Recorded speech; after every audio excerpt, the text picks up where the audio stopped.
출렁출렁하면서 이렇게 금리가 낮아져 오던 이런 세상이 아니라 앞으로는 출렁출렁하면서 금리가 굉장히 올라가는 이런 세상이 저는 이미 시작이 됐다. 안녕하세요. 반갑습니다. 리치고 김박사입니다. 안녕하세요. 반갑습니다. 리치고의 김기원입니다. 네, 요즘 마트에 장을 보러 가거나 외식 한 끼를 하고 나면 이게 맞아? 생각하시는 분들 많으실 텐데요. 문제는 이게 단순한 체감이 아니라 통계로도 확인이 되고 있다라는 겁니다. 지갑 사정이 팍팍해진 지금 결혼, 출산 이런 것들이 지금 더 이상 당연한 미래가 아닌 게 된 오늘의 이야기에 대해서 함께 영상을 나눠볼까 합니다. 네. 네, 대표님 어떻게 좀 요즘 물가 상승에 대해서 직접 체감을 좀 하시나요? 체감 많이 하죠. 그러니까 뭐 밥을 먹어도 이제는 뭐 10,000원 이하는 뭐 거의 찾아볼 수도 없고요. 맞아요. 싼 게 뭐 12,000원, 정말 11,000원, 12,000원, 13,000원. 이 강남 인근에 또 있으니까. 그리고 이제 이런 부분들은 제가 누누이 말씀드렸지만 저는 이제 시작이라고 봐요. 앞으로 우리가 지난 한 40년, 50년 동안 출렁출렁하면서 이렇게 금리가 낮아져 오던 이런 세상이 아니라 앞으로는 출렁출렁하면서 금리가 굉장히 올라가는 이런 세상이 저는 이미 시작이 됐다. 라고 제가 이런 뭐 전망강이나 이런 데서 계속 이야기를 해오고 있고요. 네. 자, 이거를 제가 데이터를 가지고 제가 좀 보여드리면 굉장히, 왜냐하면 이 부분은 사실 너무 중요한 부분이거든요. 그래서 이거를 어떻게 바라보느냐에 따라서 우리의 운명이 저는 갈릴 거라고 봅니다. 자, 보이시는지 모르겠죠? 여기 얇은 선이 보이죠? 예, 보여요. 네, 이게 이제 미국 정부 10년 채권 금리인데 보시면 어때요? 몇십 년 동안 오르다가 몇십 년 동안 지금 내리다가 지금 다시 올라가고 있죠. 네. 그러니까 우리의 물가는 여러분들 이렇게 생각하시면 됩니다. 그냥 이거 보면 우리가 살아가는 물가가 나오는 거예요. 그래서 출렁출렁해서 올라가고 출렁출렁 내려가는데 그럼 이거를 다르게 만든 원인이 뭐냐라는 거죠. 자, 이런 원인을 만들게 되는 건 뭐냐? 이때는 국가끼리 서로 갈등을 하는 거예요. 서로 싸우고 전쟁하고, 예. 그리고 이때는 서로 협력하고. 그러니까 뭐 철은 이 나라가 싸고 구리는 이 나라가 싸고 인건비는 이 나라가 싸고. 그럼 인건비 싼 나라에 공장을 지어서 각각의 원자재가 싼 나라에서 수입을 해다가 물건을 만들면 물건 가격이 어떻게 되죠? 떨어지죠. 네. 그러니까 어떻게 돼요? 출렁출렁하면서 되게 저금리 세상으로 계속 갔던 거죠. 자, 그런데 이게 이제 코로나 때 완전 달라진 겁니다. 코로나를 물론 이때 유동성을 엄청나게 풀기도 했지만 네. 코로나가 생기면서 미국 어떤 일이 발생을 했어요? 물건이 미국에 공장이 없고 전부 다 다른 나라에 흩어져 있으니까 어떻게 돼요? 공급망 대란이 터진 거죠. 그렇죠? 그러면서 이제 미국이 어떻게 하는 거죠? 물건 이제 우리나라에 미국의 공장도 지금 계속 이러고 있는 거잖아. 트럼프가 얘기하는 것도 이런 거고 거기다 지금 관세 전쟁까지 지금 불이 붙었고 그러니까 물가가 어떻게 될 수밖에 없어요? 출렁출렁하면서 올라갈 수밖에 없고 여러분들 저는 이게 시작이라고 봅니다. 네, 물론 이제 경기 침체나 이런 것 때문에 일시적으로 좀 내려갈 수는 있지만 우리가 앞으로 5년, 10년, 20년 뒤를 바라봤을 때 이게 앞으로 어떻게 될 거냐? 저는 이렇게 올라갈 거라고 봐요. 이렇게 6%, 7%, 8%, 9%, 10%인 세상이 지금 당장은 아니지만 앞으로 10년, 20년 안에 저는 올 가능성이 상당히 높다. 여기에 이상기후 문제, 네. 그렇죠? 이상기후 심각하죠. 문제 다 느끼고 있죠? 맞아요. 네, 정말 지금 극단적인 시나리오로 지금 계속 움직이고 있고요. 이런 것들 때문에 이제 먹을 것들이 너무 지금 귀해지고 있어요. 자, 그러다 보니까 여기 이제 보시면 4월 달에 이제 물가가 2.1% 올랐거든요. 넉 달째 지금 2%입니다. 근데 보시면 이게 소비자 물가예요. 소비자 물가만 보면 그렇게 안 높죠. 그냥 뭐 2%대 네. 유지한다 정도의 느낌이거든요. 맞아요. 근데 요 얇은 선을 보시면 요게 이제 가공식품 증가율이거든요. 그러니까 실제 우리가 먹고 하는 음식에 대한 네. 영향을 미치는 거네요. 네. 근데 얘는 지금 어떻게 되고 있어요? 4%를 지금 넘어섰습니다. 예. 요거는요, 23년 12월에 4.2% 오른 뒤에 16개월 만에 가장 큰 폭입니다. 자, 근데 이게 문제가 뭐냐면 전년 동월 대비 증가율입니다. 작년에 3월달 대비 4월달 올랐던 거보다 4%더 오른 거예요. 그만큼 지금 뭐예요? 상당히 지금 물가가 지금 엄청나게 증가를 하고 있고 특히 먹는 게 지금 너무너무 지금 증가하고 있다. 그러니까 막 좀 밖에서 사 먹기 좀 겁난다. 네. 그래서 외식 약속 자리 그건 또 많이 좀 줄어든 것 같긴 해요. 실제로 정말로. 진짜 많이 줄었죠. 네. 진짜 많이 줄지 않았어요? 많이 저 이제 코로나의 영향이라고 생각하기에는 지금 네. 이제 코로나 여파도 없잖아요. 맞아요. 근데 그냥 아예 소비 자체를 그냥 줄일 수밖에 없는 상황인 것 그렇죠. 같아요. 예. 네. 그러니까 이제 김치 가격도 지금 20% 급등했고 빵 가격, 커피 지금 다 내가 좋아하는 건데. 네.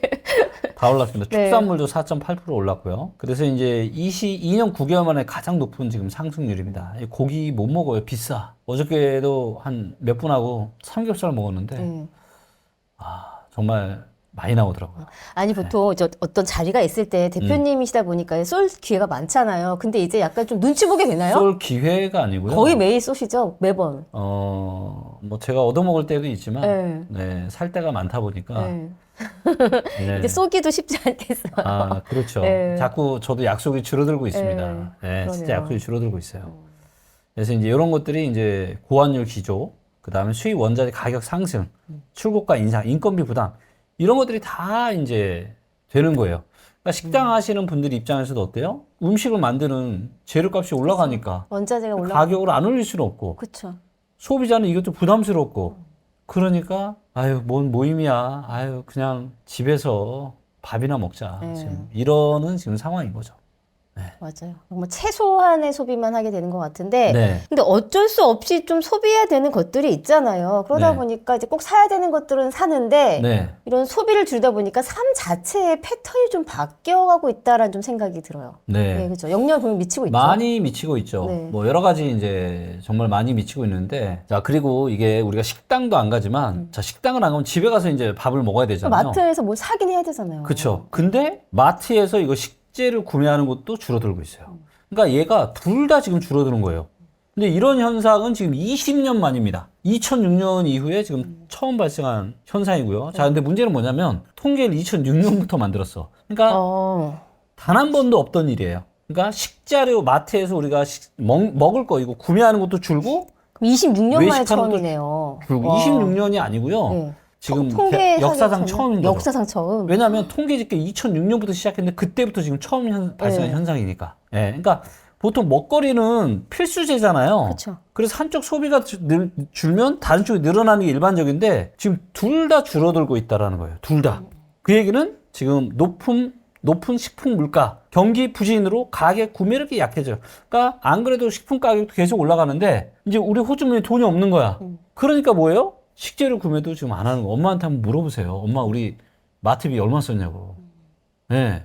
아마 지금 반찬이 좀 줄긴 하더라고요. 아 줄었어요? 네. 아 그러니까 아 진짜 네. 진짜 여러분들 정말 아마 굉장히 많은 분들이 느끼고 계시고 보통의 그냥 외벌이나 아니면 부부 합산이어도 한 1억 이하이신 요 정도 분들은 아마 살아가는데 굉장히 빠듯하다라는 건 굉장히 많이 느낄 것 같아요.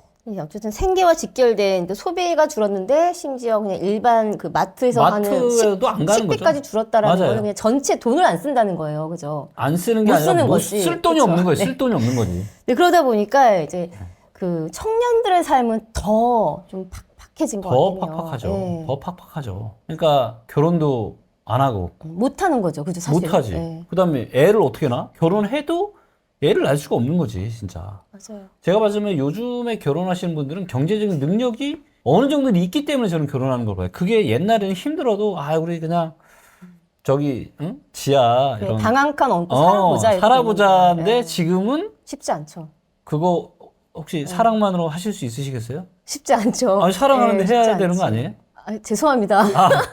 그렇죠. 우리 미치고님도 그러니까 네. 현실이 나를 용납하지 않네. 그렇죠. 네. 네? 쉽지 않아요. 그러면 나를 보는 많은 시선들과 이런 것들을 다 내가 생각 안 할 수 없는데, 그렇죠? 힘들게 또 그렇게 할 수가 없잖아요.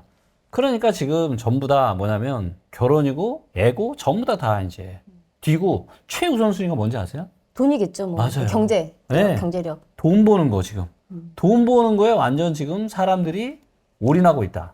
아니, 이해가 되긴 해요, 솔직히 말하면. 예, 결혼을 하려면 일단 비용이 많이 들잖아요. 뭐 너무 많이 들죠. 결혼 비용도 들지만 집도 구해야 되지. 네. 거기다가 자녀 출산하면 뭐 교육비까지. 그렇죠. 뭐 돈이 뭐 지금도 힘든데. 그러니까 맞아요. 맞아요. 자, 그래서 이제 결혼을 미루거나 이제 포기하는 이유가 일단 경제적인 부담이 너무 셉니다. 그치, 맞아요. 33%. 그 다음에 출산이나 애양 부담. 이것도 사실은 경제적인 거잖아요. 경제적인 부담만 없으면 얼마나 좋아요. 다 애 낳지. 근데 요거 두 개만 해도 지금 거의 60% 가까이 됩니다. 55% 정확하게. 그래서 못 하는 거죠. 제가 보기엔 안 하는 게 아니라 이제 못 하는 겁니다. 근데 사실은 내가 원래부터 내 가치관이 비혼주의여서 결혼 안 하는 거면 괜찮은데 어쩔 수 없이 혼자 살아야 되는 상황이 된 거잖아요. 네. 그렇게 보니까 나는 결혼하고 싶은데 사실상 못하는 거다라는 거죠. 의견이 그게 더 많다는 거죠. 그게 이제 냉정하게 보면 맞는 건데 이게 또 사람이 적응의 적응의 동물이에요. 그러면 나를 뭐라고 또 세뇌하냐? 아, 나 혼자 살아도 괜찮아. 나 만족해. 난 지금이 편해. 그냥 아예 혼자 왜냐면 그래야 내가 마음이 편하잖아. 나는 내가 돈도 없고 내가 불안하고 내가 뭐도 약하고 이래서 내가 결혼 못 한다라고 생각하면은 얼마나 불행하겠어요. 그쵸. 그러니까 어떻게 생각하는 거예요? 그러다 보니까 스스로 자위를 하는 거죠. 뭐라고? 비혼주의에 대한 관점에 대해서 긍정적으로 이제 이런 결과가 있네요. 응답을 하는 거죠. 그래서 53.2%가 긍정적이다. 어차피 결혼해봐야 또 싸우고 뭐하고 갈등 생기고 그리고 힘들게 또 살아야 되고 애 낳고 이런 것들이 이제 두려운 거죠. 근데 지금 우리나라가 인구 문제가 계속해서 나오고 있잖아요. 네. 그러다 보니까 이런 저출산 이런 거에 대해서 계속 이제 보완을 해줘야 되고 정책적으로 좀 마련을 해줘야 되는데 네. 이런 것들을 조금 해줘야 되지 않을까 정부에서도? 그래서 조금 출산율이 조금은 올라갔잖아요. 근데 그거를 해주려면 다 이것도 돈인데 정부도 돈이잖아요. 근데 정부도 가난해. 세금 낼 사람이 네. 누가 있어? 세금 낼 사람이 없잖아요. 그럼 결국엔 또 미래에 무엇을 가지고 또 대출을 유동성을 풀어서 또 해야 되는데 이것도 다 빚이고. 네. 그러니까 정말 이게 진짜 정말 쉽지 않습니다. 여러분들 지금 이런 지금 환경의 변화가 지금 40년, 50년 만에 저는 생기고 있다라고 보고 있거든요. 큰 네. 판이 완전히 지금 바뀌고 있는 겁니다. 완전히 큰 판이 바뀌고 있기 때문에 여기에 대해서 정말로 대비하시고 준비하시고 하셔야지. 또 나중에 또 저금리 시대 올 거야. 이런 생각 하셨다가는 정말 큰일 날 수 있습니다. 특히 그리고 부채 많으신 분들 지금 다 경매로 넘어가고 있잖아요. 부채 많은 개인이나 기업이나 다 넘어가는 이유가 이런 이유들 때문이고 제가 아까도 말씀드렸지만 앞으로 5년, 10년, 20년 뒤에는 우리의 상상 이상으로 금리가 훨씬 더 높이 올라가 있을 가능성이 많다. 두 가지 이유 때문입니다. 지정학적인 갈등, 그 다음에 이상기후로 인한 먹거리 상승. 만약에 이런 것들이 큰 변화가 있다. 다시 화해하고 그 다음에 이상기후 문제도 해결이 돼서 먹거리 문제가 없다라면 다시 우리가 금리가 낮은 정말 투자하기 좋고 살기 좋은 세상으로 갈 수도 있지만 만약에 그렇지 않다라면 정말로 진짜 위험할 수 있다. 아니요, 저희 방송, 이 영상을 보시는, 유튜브를 보시는 분들 중에 이제 청년분들도 많으시잖아요. 네. 1인 가구도 많고. 이 영상이 약간 조금 힘이 쫙 빠질 것 같긴 해요. 이런 거 보면서. 근데 네. 어쩔 수 없어요. 왜냐면 내가 희망회로를 돌릴 수 없잖아요. 현실은 현실이니까 내가 감내해야 되는 거니까.